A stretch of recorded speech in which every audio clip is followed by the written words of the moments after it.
contemporary meets vision, sound, and action.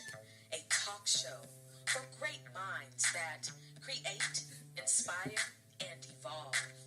Sister, spiritual inspiration shared through the arts. Sister, spiritual inspiration shared through Ayana. When can you listen to the Sister Speak Show?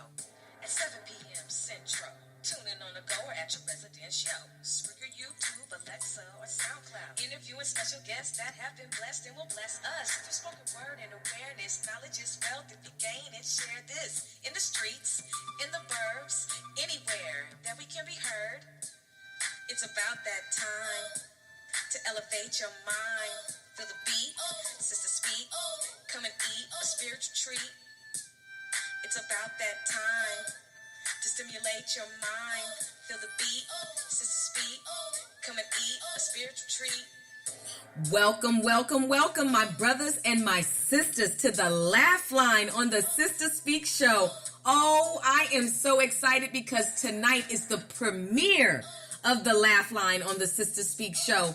And what better way to start off the premiere than having our special guest, Alan Massenburg. That's right, my brothers and sisters. I am so excited about the Laugh Line. So, just to introduce myself, I am Ayana, the hostess, creator, and producer of the Sister Speak Show. That funky beat you hear in the background, that's Kingdom Child Recordings, the executive producer of the Sister Speak Show.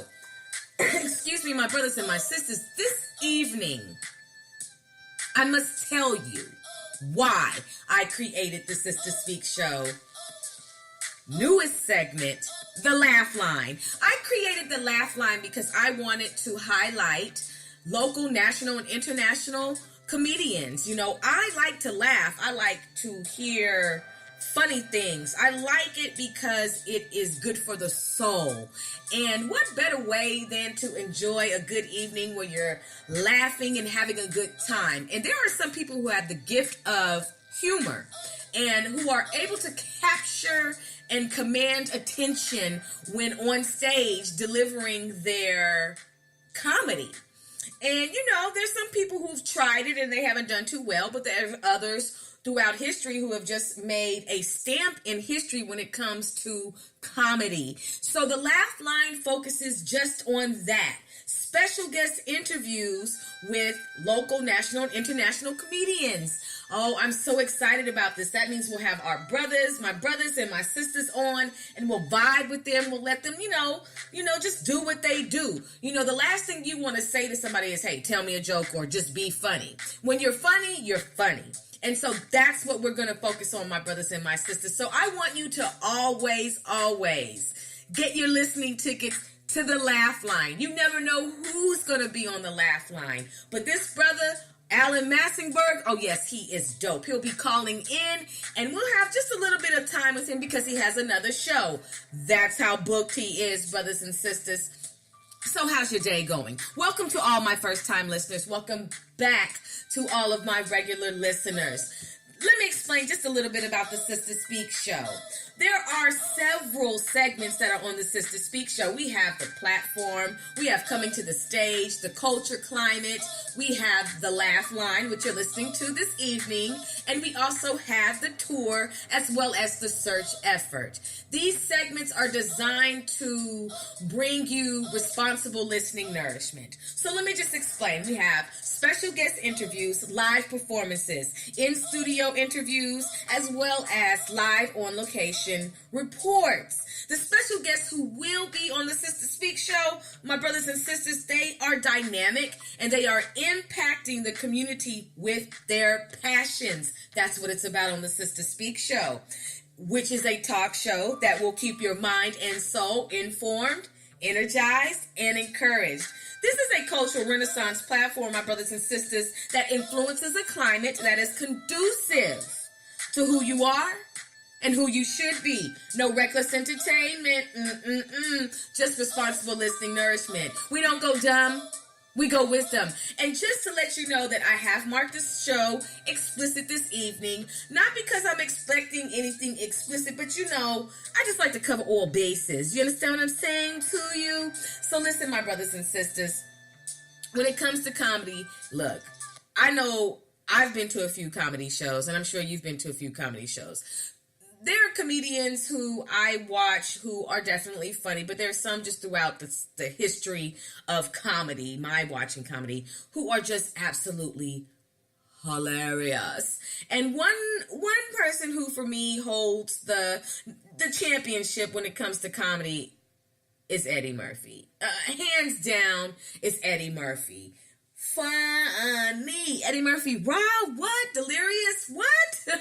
Absolutely funny. But what I want to do for you right now is I want to play a clip quickly from Fabulous TV, which has Russell Simmons, who is the founder, creator of Def Comedy Jam. And Def Comedy Jam recently celebrated their 25 years of, being around and making a stamp in history, the history of comedy. So let's just listen to Russell Simmons' quick interview brought to you by Fabulous TV. First of all, why is it important that comedy has a platform when collaborating with a billion-dollar company like Netflix? How historic? Well, I got to thank Netflix and HBO rebooting Def Comedy because the gatekeepers don't see us. Martin and Jamie and Cedric and Bernie and Chris Tucker and Dave Chappelle, Steve Harvey and Cat Williams and J.B. Smoove, those guys would not have gotten a break. And there are a lot of new comedians who haven't gotten a break. And it's because they pick nothing wrong with accessible mainstream comedian, but our voices that are cultural and edgy and truthful and speaking up against oppression or against other social issues, and those things are important. And those comedians deserve a fair break, right? And I think that we gave them that.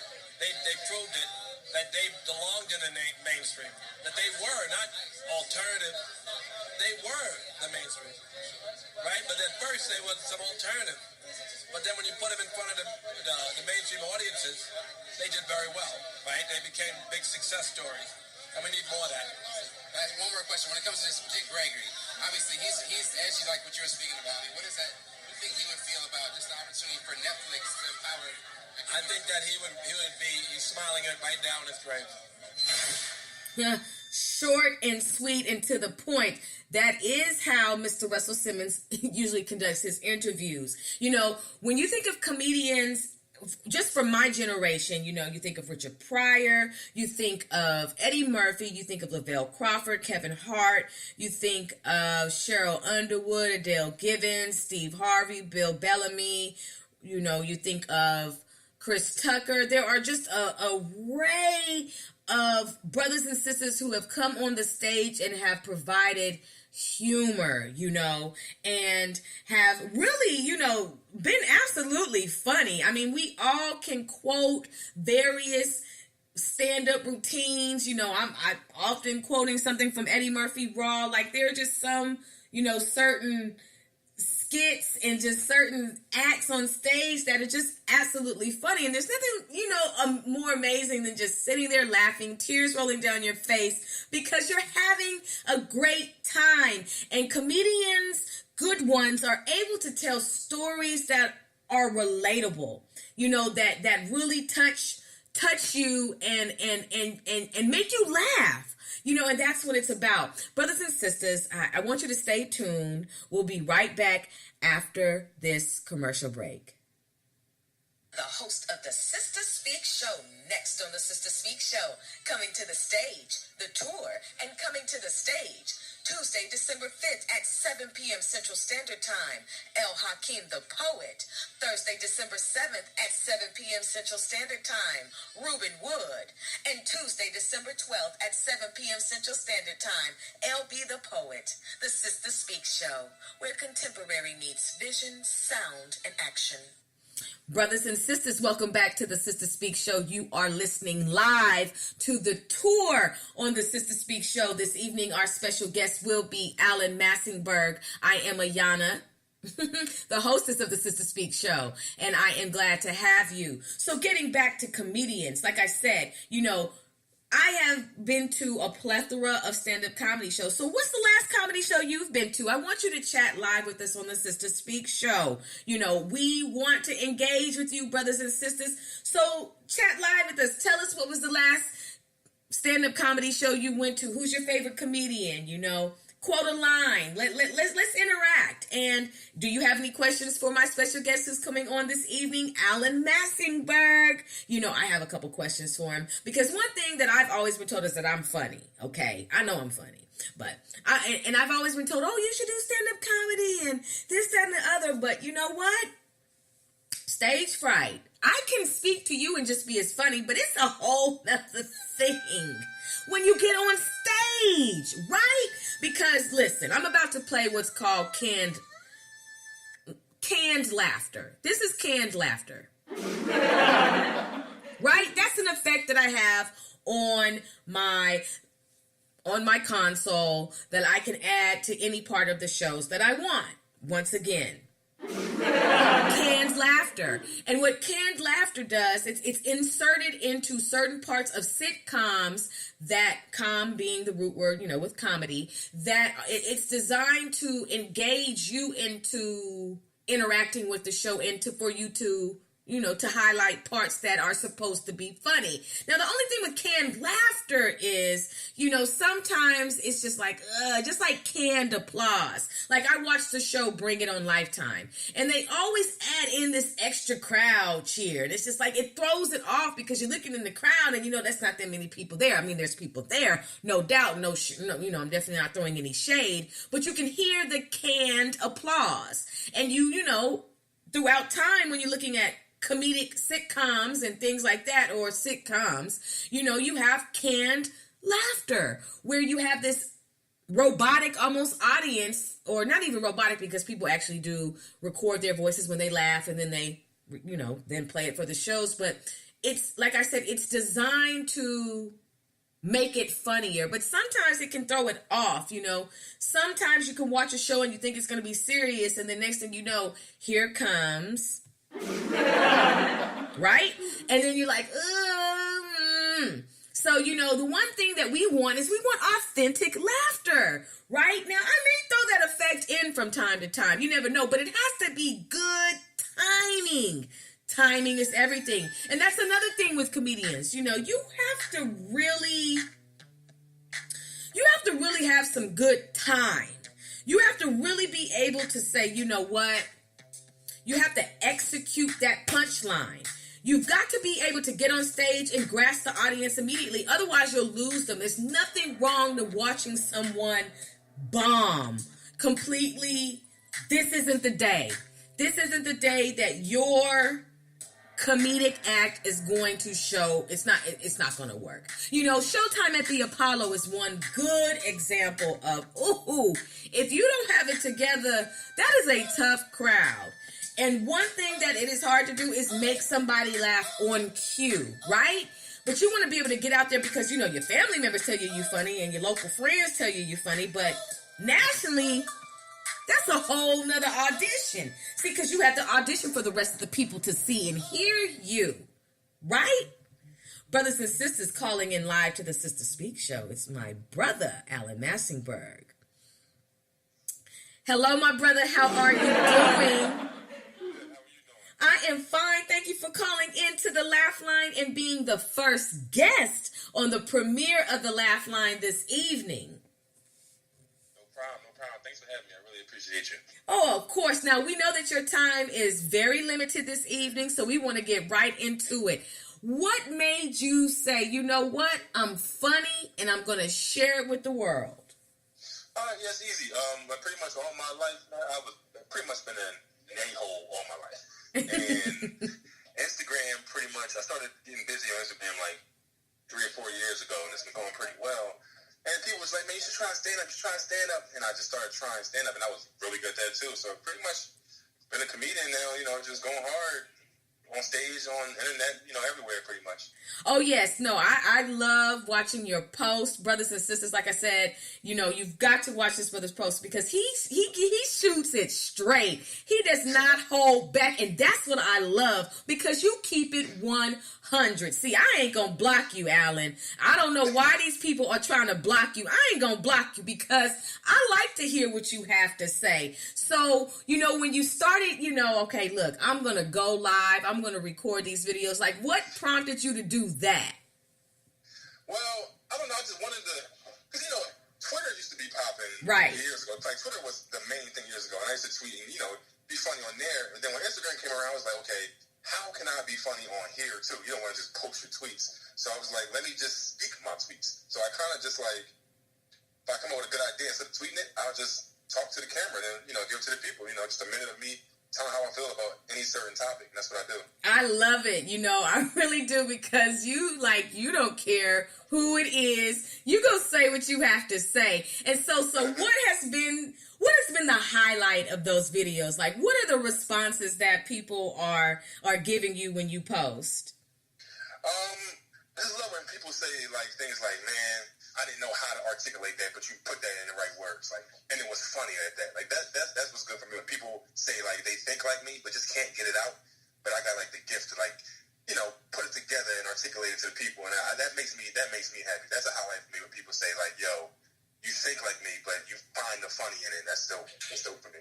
And that's the beautiful thing, because the audience can relate to you. And for those people who may not, have the gift of public speaking, or may not be as bold as you and I are, you're saying what, like you just said, you're saying what they want to say. And that's how you really get a really strong following, because people are like, no, at any moment, you don't know what he's going to say, but what you do know is going to be funny and it's going to be to the point. So have you received any backlash from any of the videos that you've posted? Yeah. I get a lot of backlash from the people that don't understand. Like, so say I'll put a video up about how I feel about, I don't know, white parents. Like, it could be the honest truth about how white parents are. Mm-hmm. And it could be all positive things, but a white person sees white parents as a caption and a black guy talking, they immediately get offended and they just try to bash me in my comments. But that doesn't work, because I'm a positive guy. You come in my comments talking trash, I'm going to just stay there, follow me and keep watching, Like, I tell people all the time, like, you can't get mad at me for one post. Like, I got 1,700 of them, you know what I mean? So it's not like, people do it all the time, but none of that bothers me, like, which is why I can do it live on stage, because it doesn't affect me at all. I have thick skin. And that's the beautiful thing about being a comedian. So what is it that you feel like, maybe you could give the top 3 tips that for someone who is interested in becoming a comedian, like, what are the top 3 things that one needs to know about entering into the field, the career of being a comedian? I think first things first is you gotta write jokes. Mm-hmm. A lot of people think that they're funny when they're with the boys, and you may be, but when you go on the stage, the audience that's paying money to see you perform wants to hear you tell well-written, funny jokes. So I think you gotta spend a lot of your time writing. Right, I tell people all the time, man. You don't gotta be like a set schedule, but you just gotta write. Whenever you get the urge, just write it down, man. Mm-hmm. That's the first thing you gotta do. I think the second thing is, you gotta just do it. Sounds cliche, but you gotta go to as many shows as you can. Just be around comedy and just do it. And by doing it, you'll get the third thing that I say you have to have, and that's confidence. Yes. You're not going to have confidence day one, but by doing it more and more, you'll slowly get, build your confidence and be able to deliver a clean set. You know what I mean? So then you gotta write jokes, you gotta be around comedy, and you gotta just fucking get comfortable on stage, pretty much. Definitely. And you're very articulate, and I appreciate that. And I just want to commend you for, the fact that you've taken such a leap of faith and that you are actually funny. I mean, he's not, he's funny. He's being very professional with us on the phone, because this is what he does. And obviously he's, living out what he truly does. And I appreciate that. I would like for you to tell me, who are the top 5 comedians that have influenced you, past, present, it doesn't matter, who have influenced you? Okay. For me, I think the greatest of all time, in my opinion, is Dave Chappelle. Mm-hmm. Like, I just grew up in that era when Dave was the man. Like a lot of older cats, they'll say Richard Pryor, and all respect to him, but like, for me, Dave Chappelle was number 1. So you got Dave Chappelle, with me being from Philly, obviously you got Kevin Hart. You know what I mean? Yes. Kevin Hart. And I'm going to say his name because forget it. I don't care what's going on. Comedy-wise, he's one of my influences, and that's Louis C.K. Mm-hmm. He's had some issues in the public recently, with the sexual misconduct. Yes. Yeah, but with comedy-wise, his comedy has influenced me in the way I write. So he's on my list. You got to put Eddie Murphy and Martin Lawrence in there. Like, I just can't. You cannot put them in there.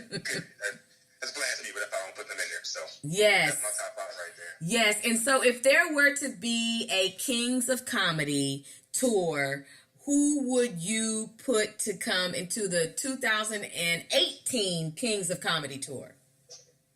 Who would I put if I had to put my own tour together? Yes. I mean, it's easy. My top 5 and me.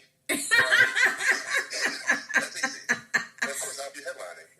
Yeah, of course. No, and that's what's up. So, I know that you're going to have to get ready because, brothers and sisters, as I told you, he has another show to do tonight. But how do comedians get into, or those who are aspiring to be comedians, how do they get into shows? Do they go to open mics, or what is the steps that they can take to get started to where they can get on stage like you? Okay, everything begins at open mics. Okay. Open mics is where it's at. That's where you work on the jokes that you've written. That's where you learn how to hold the microphone. It's how you learn how to engage with the audience. And it's also how you meet other comedians. And that's what comedy is a lot, is networking. So you go there and meet other comedians and ask them, oh, okay, you put together shows, or do you know any promoters? So going to open mics is what starts everything.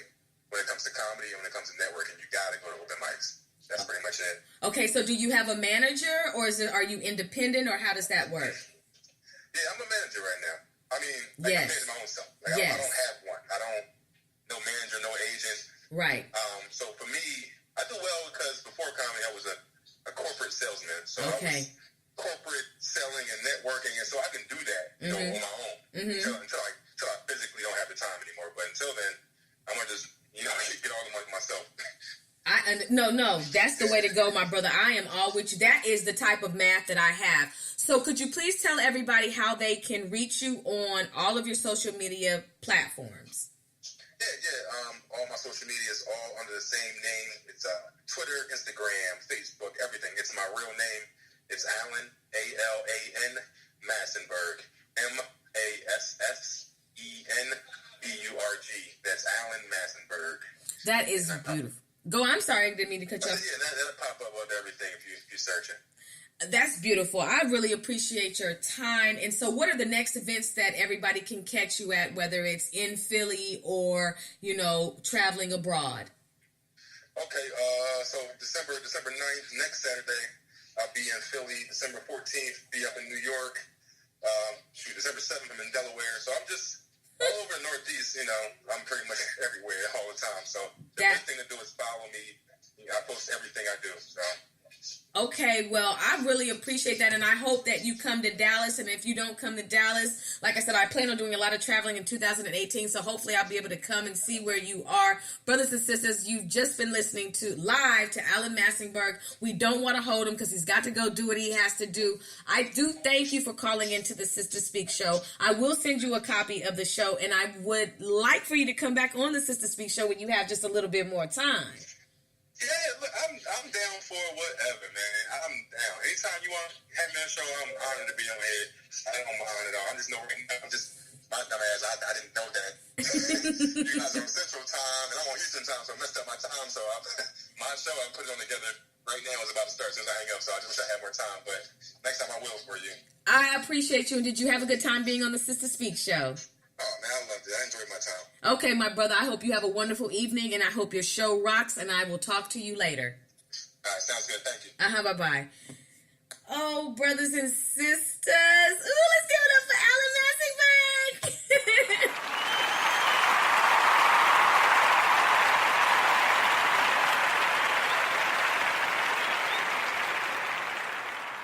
You know what's so dope about him is he was very professional and he had stuff to do, but he said he was going to come back on the Sister Speak show. And so that's what it's all about. I want to play a clip for you, my brothers and sisters, and it's called Black Comedians Make History at the Emmys. Okay. And this is brought to you by NBC News. Let's get ready to take a listen. Goes to Donald Glover.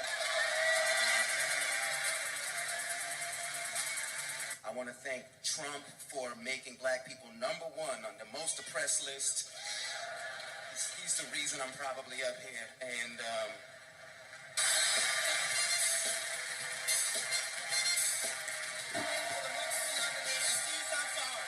last but certainly not least, my LGBTQIA family. I see each and every one of you. The things that make us different, those are our superpowers. Every day when you walk out the door, put on your imaginary cape and go out there and conquer the world, because the world would not be as beautiful as it is if we weren't in it. And for everybody out there that showed us so much love for this episode, thank you for embracing a little Indian boy from South Carolina, a little queer black girl from the south side of Chicago. We appreciate it more than you could ever know. So that was covering just the fact that a lot of black comedians made history on NBC and were receiving, on NBC News, that's who covered it, and that they received Emmys for their work. You know, one thing that is very true is that if you, like I told you before, if you can grasp the audience's attention, then you have them. And so I pulled a clip from Comedy Station. It's called Why We Laugh, Black Comedians on Black Comedy, Chris Rock. Now look, I'm not in charge of Chris's mouth, but I do like to try to keep this show as clean as possible, but I have labeled it explicit. Now, I am not expecting anything nasty or foul to be on here, so I'm just letting you know. But let's take a listen to Why We Laugh. To change people's attitudes, you need a unique message, a charismatic presentation, and heroic self-disclosure. In 1986, a man with just these qualities hit the stage running. His name, Chris Rock. Chris was this little skinny dude. I think that people just was like, this little dude is crazy. He's not supposed to be able to stand up there with this kind of confidence. When I started, there was no Def Jam. There's no UPN, WB. You had to figure out how to make other people laugh besides black people when I started. So a guy like Murphy, a guy like Pryor, or me, or Dave, or whatever, you know, it's like baseball. We had to swing two bats on the on-deck circle. Today's performer, younger black performers, because television's so segregated now, they don't really have to do that. So you get a lot of guys that kind of only appeal to black audiences. Sure, they shouldn't even call it insurance. They should just call it in case shit. And I give a company some money in case shit happens. Now, if shit don't happen, shouldn't I get my money back? So many of these black comics out here today, they only listen to other black comedians. They don't have any range and any depth. Like, if you're an artist, you're drawing influences from any and everywhere. And you can tell that in Chris's comedy, which is why he has no peer. And now we got no leaders. When something happens, we make the shit bigger than it is. Shit's big, but don't make it bigger than it is. I'm watching the news and like Tupac Shakur was assassinated. Biggie Smalls assassinated. Struck down by assassins, bullets assassinated. Like, no, they wasn't. Martin Luther King was assassinated. Malcolm X was assassinated. John F. Kennedy was assassinated. Them two niggas got shot. People in show business are always worried, what's my next job? Comedian, I know my next job. My next job's talking about you. My next job's examining, you know, the human condition and bringing light to it. Chris Rock is the young Jedi master. He elevates the game. You know, Chris does a very smart routine. In fact, he was mentioning things that the audience didn't know about. He had a very interesting point of view on wealth versus being rich and stuff like you're wealthy. And, you know, it's very, very good stuff. I actually said, man, you know, you're educating these people. You know what I mean? I actually said that, and we talked, and he said, I said, what do you read? You know, he says, well, I read 3 newspapers a day. I have in my contract that I have to, when I get picked up, I got to have 3 newspapers in the limo. And I read nothing but nonfiction. And I remember thinking, well, here's a cat who has got a GED, but he's interested in developing his mind, and as a result, his humor reflects that. They ain't curing AIDS. Shit. They ain't never cured AIDS. They ain't never cured AIDS. Don't even think about that shit. They ain't cured AIDS because ain't no money in the cure. The money's in the medicine. That's how you get paid on the comeback. Chris Rock has said things that I have used in speeches. There's so much truth in what he says that you get the comedy and at the same time you get the serious message.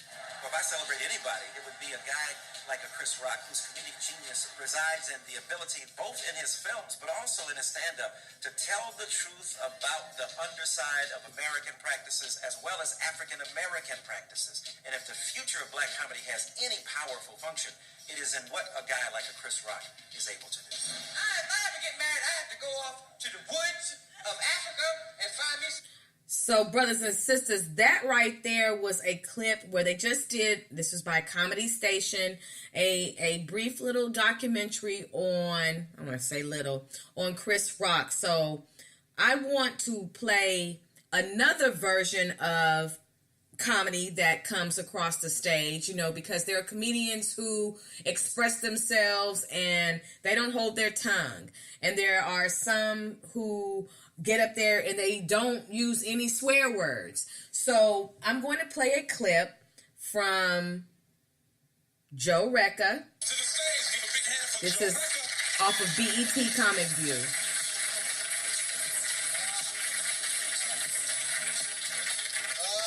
Boy, everything is so expensive, boy. You can't live the kind of life you want to live if you don't make some money. My aunt passed away down in Norfolk, Virginia. Her funeral was $11,000. 11 grand. And doctors are talking about black people are living longer. I guess so. We can't afford to die at these prices.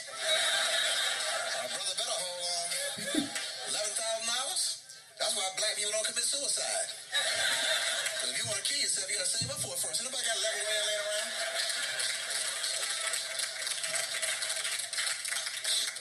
She got an insurance policy for $500. Walk into a funeral home with $500. They wouldn't put your hand in the dirt for $500.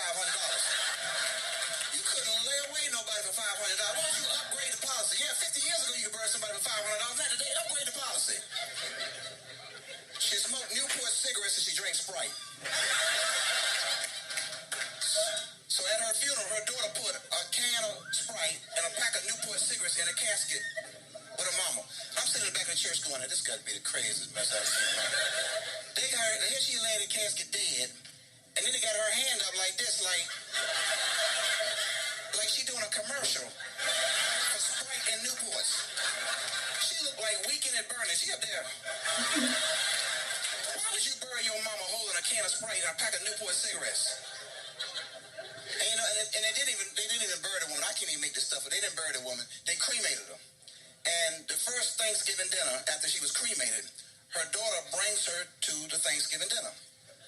Now, don't nobody want to say nothing to her because, you know, she just lost her mama. She's mourning over her mama, you know. Don't nobody want to say, look, Wanda, you know, we all sorry about your mama and everything, but, you know, we trying to have dinner here, you know, and, you got your mama sitting on top of the table there, baby, you know, no disrespect, but, you know, she got her mama sitting there right by the salt and pepper shaker. Like she's a condiment. I thought the woman was some oregano. I like to sprinkle on my food. I'm like, look, Wanda, get your mama off the table, baby. A label or something.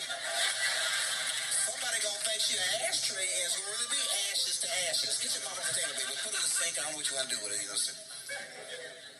Oh, man, everybody going back to school nowadays, right? That's the thing. Go back to school. More education, more money. At least that's the way it's supposed to work. You know, yeah, that's the way it's supposed to work. You know, I got a friend of mine who works for the airlines, and she's taking a Spanish class because she wants to be bilingual. She was telling me, she said, you know, Joe, if you learn how to speak Spanish, you can make a lot of money. I'm like, well, Spanish people speak Spanish, and they can't make no money speaking it.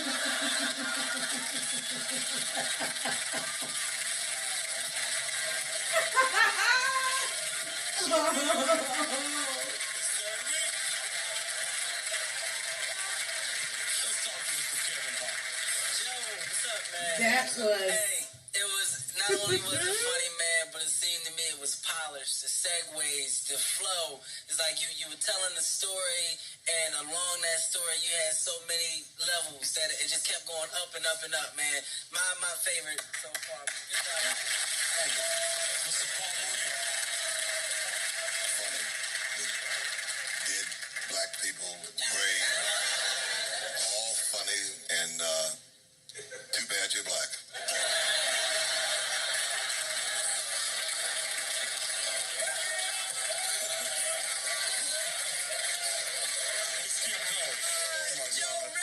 once again, you brought it, and you look kind of sexy this show. That leather shirt. That leather shirt is nice. They weren't ready for this. I'll mess them up with this. I love it. You messing me up. Shoot.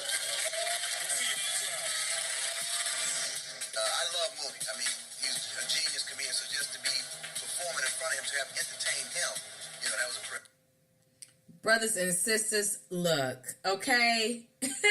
That's what I'm trying to tell you. Like, comedy has so many different levels, and that was a comedy competition. It takes a lot of nerve to get on stage and tell jokes, and, you want the audience to laugh. And I know for me, I can get on a roll, and all it usually takes is just that one laugh, to be able to connect with somebody saying something that they can relate to and they think it's funny. Like, I have been able to put people in tears many times with my jokes. Now, in the past, some of my jokes were perverted. I've been delivered since then.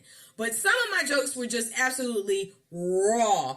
And, I would go there. I'd talk about anything. But now I know how to be more refreshed and polished and be able to, not gross anybody out, but yet still keep it 100, And that's what it's about. It's about being able to, once again, engage the audience. Brothers and sisters, we will be back after this commercial break.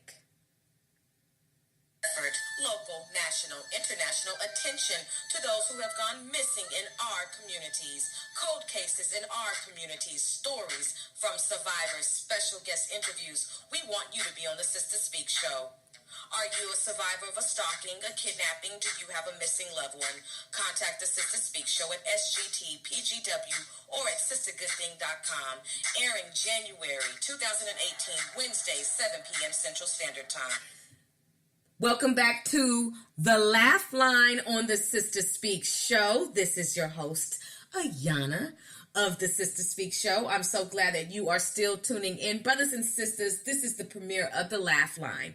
And our guest that called in earlier, if you missed it, was Alan Massenburg, but he did say that he will be coming back on the show. And he did just give us a snippet. And he did have a show this evening. And he's going to be having other shows that, he's putting together, as well as being a part of the schedule, the lineup. And so we want to support that brother. He gave us his Instagram, Facebook, and Twitter handles, and that is all with the name Alan Massenburg, and you can check him out for booking and so forth. So how are you all doing so far? I was going to play a documentary for you all this evening, but I decided I would wait and save it for the next time we have the Laugh Line. You all have been listening this evening, and I had 2 shows today, at 4 p.m. on The Culture Climate with Stacey Morgan, and then this evening, Alan Massenburg on the Laugh Line, which you are listening to live. I am really excited about where we're going with the Sister Speak show. So I just want to encourage you all to, really pursue your passions. If you are funny, then what are you doing? Like, make somebody laugh. Like, you really need to be using your talent. And it like I said, it takes a lot of faith to get up there and tell a joke, especially when you want to have, a certain image and you just don't want to, you want to go there, but you don't want to be like, you don't want people throwing tomatoes at you, and you don't want to bomb. As I was saying earlier, like, the Apollo was no joke. Like, Showtime at the Apollo, that audience, if you're not funny, it's a wrap. You may never tell another joke again, because ain't nothing worse than getting on stage and thinking that you're popping the most. You've been practicing and practicing, and you get out there and the people are just looking at you, and it's just like, what's up? What's next? Is that all you have? Now you need a therapist, because all of your dreams have been completely crushed because the Showtime at the Apollo, make it or break it audience was not feeling you. And there's nothing worse than somebody not feeling you. And we all have been through stages and phases where we have not been felt. So what I wanted to do in closing, my brothers and sisters, what I wanted to do is I wanted to play a clip from one of my favorite comedians. I wanted to play this clip because this particular scene is a classic. It goes down in the history of comedy. Okay? So, without further ado, brothers and sisters, without further ado, I'm going to play a clip, and some of you know this clip, and some of you don't.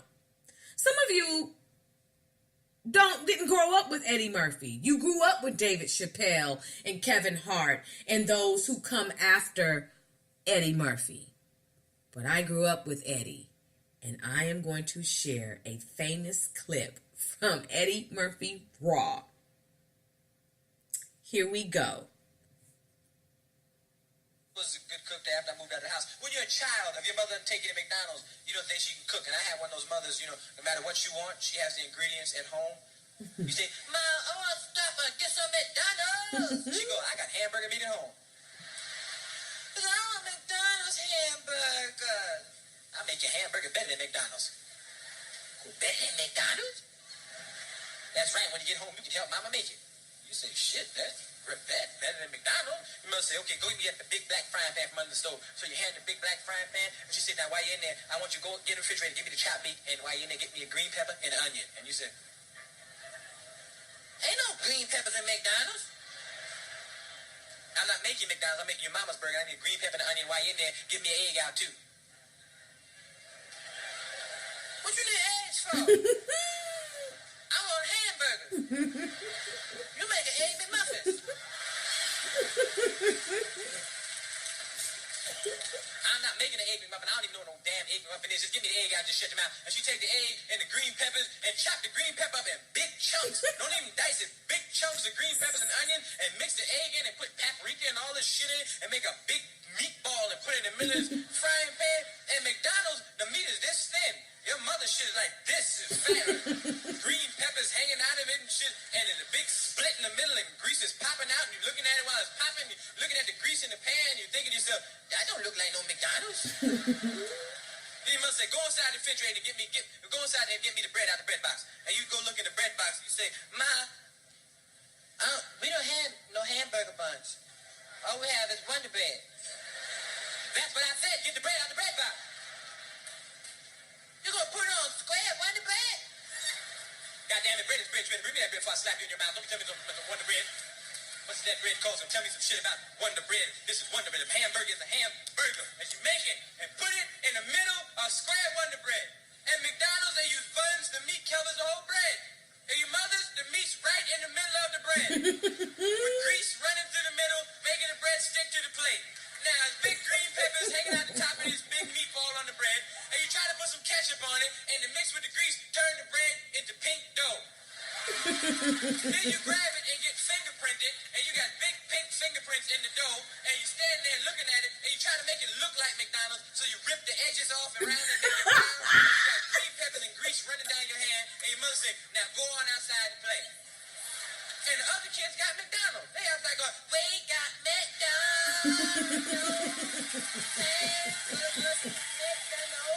McDonald's. I got McDonald's. And you stand there with this big house burger. And kids are honest. They say, yeah, where you get that big welfare green pepper burger? And you cry.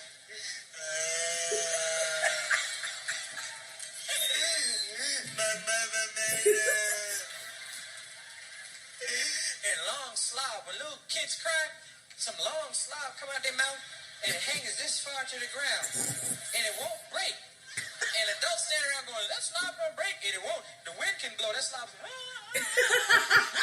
You know where you can see kids crying? I do it all the time. I'm sadistic. I like to go to the supermarket and watch mothers lose it and beat the shit out of their kids.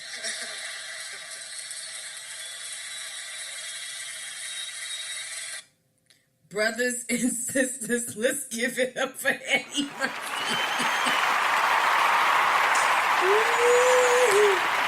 I'm telling you, you really need to watch Brother Eddie Murphy Raw. I'm just telling you, you need to watch it.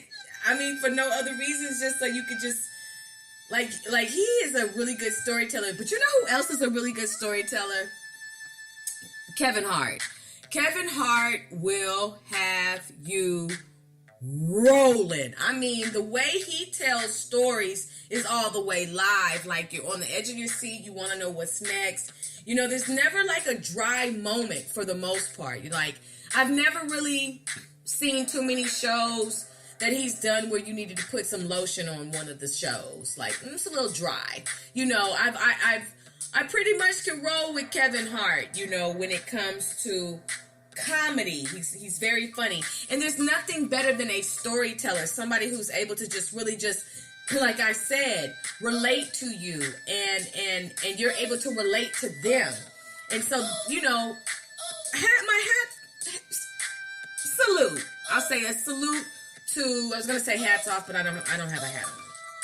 Salute to all of the past, present, and up-and-coming comedians who are able to get on the stage, command the attention of the audience, and you're able to make waves, you know, on that water called comedy. You know, it's big ups to you. Big up to Alan Massenburg and all the other brothers and sisters who are funny. Now, there are some where, you know, it's just like, it's not funny.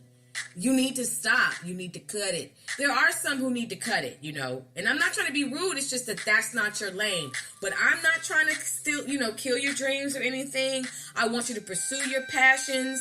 And I want you to be the best that you're supposed to be and what you're supposed to be doing. You know, and that's what it's about, brothers and sisters. You know, comedy is just what it is. And who's coming to your town? You know, what have you got any tickets to the next comedy show? Like, who's coming to your town? And like I said, I'm not trying to kill anybody's dreams. You may be very funny. Maybe very, very, very, very funny. But it just might not be for you to be a comedian. You know what I'm saying? So just hear me. Like, I can swim, but it's not for me to be a lifeguard. You kind of get where I'm going with this? Okay. So, brothers and sisters, before we get back to the Sister Speak Show, we have another commercial break. We'll come back and we'll get ready to close out, okay?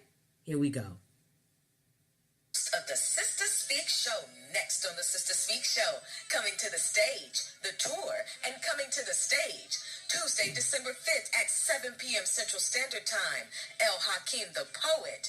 Thursday, December 7th at 7 p.m. Central Standard Time, Reuben Wood.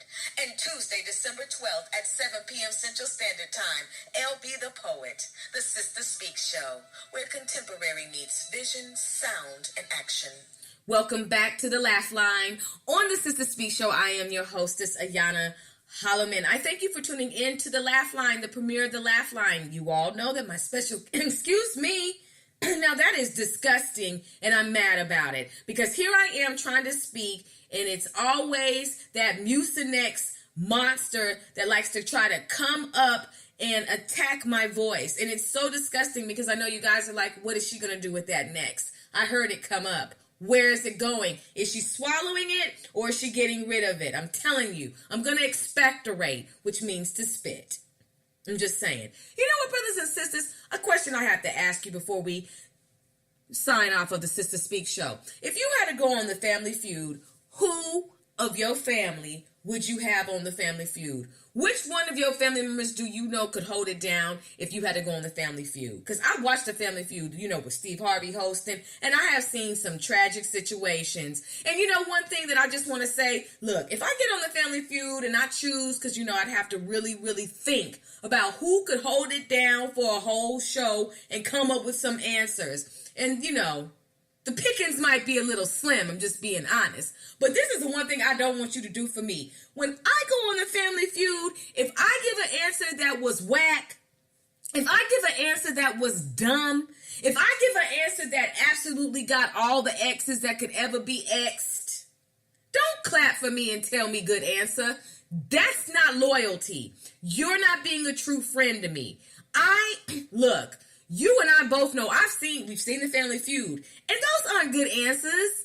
I mean, we have seen it, we have heard it, and we have, you know, you want to pull for your brothers and sisters, you want them, look, you know, you representing, you got the Johnson family, you got the Edwards family, you know, and then you know, and don't let it be a white family versus a black family, you know, and it comes down to the last question, they're over there putting up the X's, hoping you lose. Look.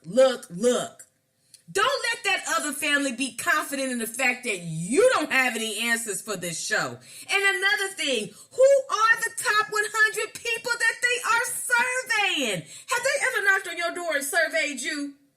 Have they ever asked you? I have never, ever in my life been asked a Family Feud top 100 survey question.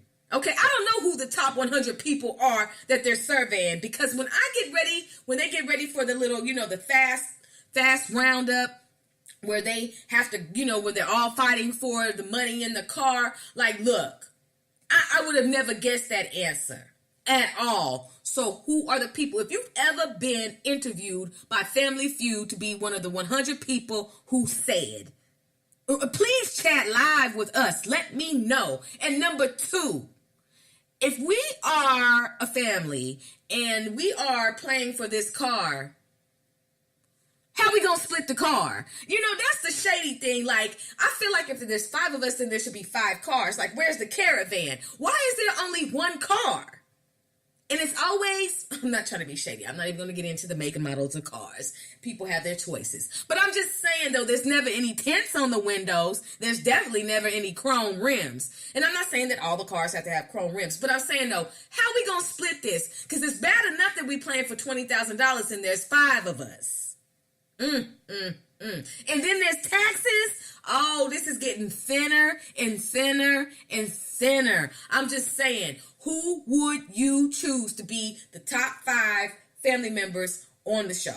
Who would it be? And then, are we all buying our outfits from Sears? Because I've seen some of the combinations and it's rough, okay? And that's pretty much it. I just need to know, could you press the button when it comes time to answering the question? Can you hold it down, and which one of your family members? Some of y'all are going to be gathering for Christmas, quote unquote, this December. I want you to look at your family. I want you to listen to their conversations and just start knocking them off the list one by one. The ones who could never, ever, ever, ever come on Family Feud. Okay? And and that's another thing. Who wants to be a millionaire? That's the dumbest question I've ever heard. Not me. Excuse me? Who wants to be a millionaire? I do. You do. If I raise my hand, does that mean you're going to give me the money? That's all I need to know. So my question is, if you went on Who Wants to Be a Millionaire, who would be your lifeline? Who would you call to bail you out and to provide an answer for you that would allow you to go to the next question so you could be a millionaire? Who would be your lifeline? You need to think about these things, brothers and sisters, because you never know when you be in that position. Which one of your peoples could you call to be on the lifeline? Tough questions, right? Some of you right now are like, I couldn't, no. I'm talking about that $150,000 question lifeline. I'm not talking about for $100. Okay, which one of these kids is doing his own thing type question. I'm not talking about no Sesame Street answers. I'm talking about, how do you measure the distance from the sun to the earth type lifeline question. The one where you'd be like, well, I thank you for letting me play, and I'll just take this nice little $30,000 and I'll have a nice day. Who would be your lifeline? You need to figure these things out. That's another thing you need to survey since you're going to be around your family members. Start trying to figure out who is lifeline material. Some of y'all talk about wifey material. We need to talk about lifeline material, and we need to talk about Family Feud material, okay? I'm talking about things that matter. I'm serious. I'm very serious about this. And one show you never ever have to catch me ever trying to go on is Fear Factor. Check this out. I don't jump off of buildings. I don't eat spiders. I don't lay down and let rats crawl on me. I don't let barrels of snakes get dropped on me. I don't eat brains. I don't eat boogers. See, if you wanted me to be on Fear Factor when it comes to eating boogers, you should have caught me when I was a little girl. Oh, don't think that's gross. Some of you know. what a booger tastes like. See, the time to catch me on Fear Factor was when I was younger. Now, I get grossed out by a lot of things. I'm just being honest with you. And on another note, as we get ready to close out on the Laugh Line, I want to encourage everybody to upgrade their hygiene. It is very important that we take care of ourselves. It's very important that we groom ourselves and that we take showers and baths. Our body parts need to marinate. At some point during the month, during the year, you need to get in that bathtub if you are a person who prefers showers. And if you are not a person that prefers showers or baths or even a wash off, I am upset with you and I rebuke you. Okay, the smell police need to arrest you for tearing paint off the wall. It should not be that we have to walk around with scuba gear on and gas mask on because you are lethal and you are reeking gases because you don't want to bathe. Look. I can understand being depressed and you don't want to shower. I understand these type of things. But look, joy comes in the morning, okay? So we can't stay in that funk forever. Some of you all, man, are like hitting the Richter scale when it comes to funk. And I need you all to get it together because there's nothing better than a fragrant body. To be able to walk in a room and when you walk past somebody, you got a little wind speed. So sometimes, when you walk past a sister or a brother, you carry odor. Okay. And sometimes, you can smell a little hint of cool water. Thank you. Thank you. Shout out. And a little right guard. Shout out. But then sometimes some of you walk past and it's butter. It is a smell that is like none other. And I am venting and I'm being real this evening. We need to do a better job of grooming ourselves and our hygiene. Brushing our teeth, cleaning our nails, cleaning our ears. Just being wonderfully fragrant. Because some of you are allergic, it seems like, to the water. I don't know if you melt when the shower comes on. I don't know what it is. But it needs to come on. And you'll have a better day. But some of you, I'm telling you, you're taking out villages. I mean, it's to the point that some of you smell to the point to where we probably could drop you out of a plane and use you as warfare. Somebody could put you in a cannon and shoot you. Okay, I'm just going to stop. I'm just going to be honest with you, brothers and sisters. Hygiene is number one. Number one through 10, okay? Let's do a better job of being better at how we smell and how we live. Now, some of you are like, did she just go there and did she say butt butter? Butt jam. Yes, I did. I'm telling you. I went in a Dollar Tree yesterday and I was just trying to get a couple of items, okay? And I was looking at a couple of workbooks and I looked at the workbooks and there was an older sister there and she bent down and I forgot what I was there for. Didn't remember. I didn't know why I was there. I did not know. Ain't nothing like senior citizen funk. Okay, I'm going to leave it alone. I'm just being honest with you guys, People daily just cat off the aisles and you just got to walk around the green film. Anyway, brothers and sisters, I thank you for listening to the Laugh Line. Did you have a good time this evening? Can you relate to the show? Who would you like to see on the Laugh Line? Do you know of a local, national, and international comedian that you think would be perfect for the Sisters Speak show? Shout them out and contact me. I'd love for them to be on the show if they are funny. That's why we call it the Laugh Line. You all have been a perfect audience, and I hope that you have a wonderful, wonderful, wonderful evening. And I hope that your week is prosperous, and I hope that you are able to press through, and I hope that you're able to hold your peace, and that you're able to execute self-control. And guess what? I want you to laugh. I want you to not be bitter and not be sad. I really want you to You know, I just had to press that button. I really want you to engage, and I really want you to let go of some things. We're about to enter into a new year, and what better way to enter into a new year full of joy, full of peace, full of laughter, full of strength, full of confidence, full of understanding, and full of wisdom. We don't have to sit in this depressive funk. We don't have to sit around and be woe is me and this thing happened to me. And, people don't want to be around that. People are attracted to positive energy. People want to be around people who are thriving and living. So I want to encourage you to come up out of that funk and live, brothers and sisters. We want you to live, and we want you to laugh. So when you come to the Laugh Line, that's exactly what we're going to provide for you, live and on demand.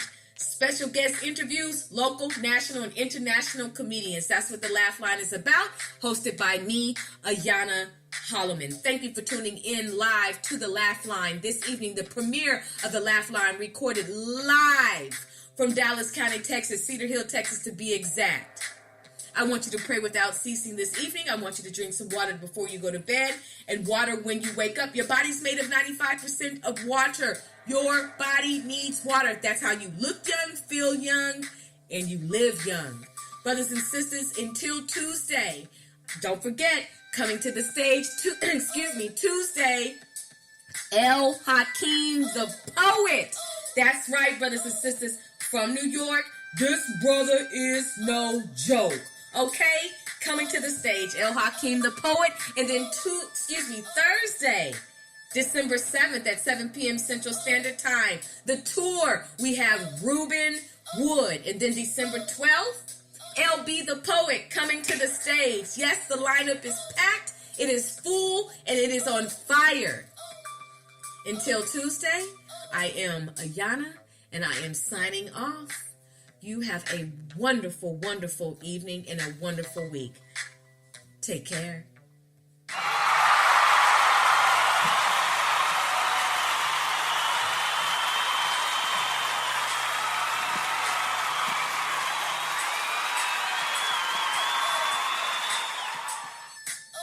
Kingdom Child Recordings on the beat.